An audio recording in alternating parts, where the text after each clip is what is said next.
Are you worried about being passed over for a promotion? I know what that's like. The fear of like, where will my career develop? The frustration of, why am I the one being passed over, right? The anger sometimes of, is this because I'm a mom? Is this because I'm not a part of the boys club, right? I know all of those feelings. I also know what it feels like to be promoted. I've been promoted several times. I've been promoted from analyst to manager, from director to vice president, from senior vice president to chief customer officer. I know what it's like to get those promotions, and I want to share with you the steps that I took that helped them happen. To be sure, I said help them happen because there are a lot of external factors when it comes to getting promoted. So right now, let's just focus on what you can control to make sure that when those opportunities become available, you are a likely candidate for them.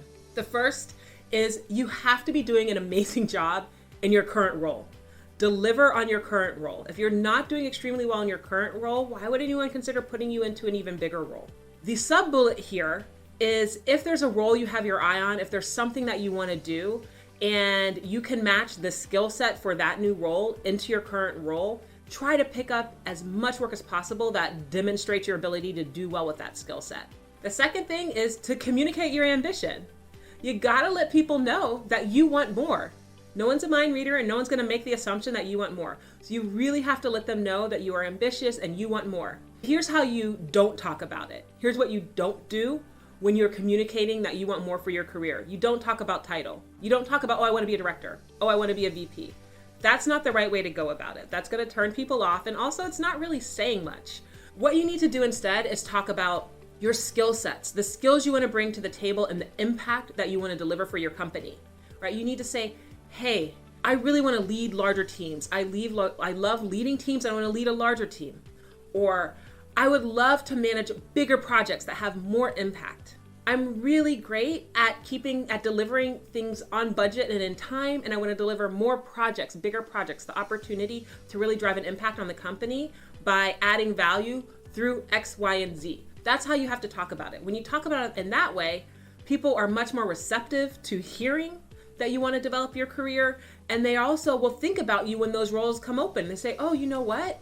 There is a role to lead a larger team, and I just heard Whitney talking about how this is something she really wants to do. She's doing a great job in her current role leading a team of 20. Let's think about her for this role leading a team of 50 or 100, right?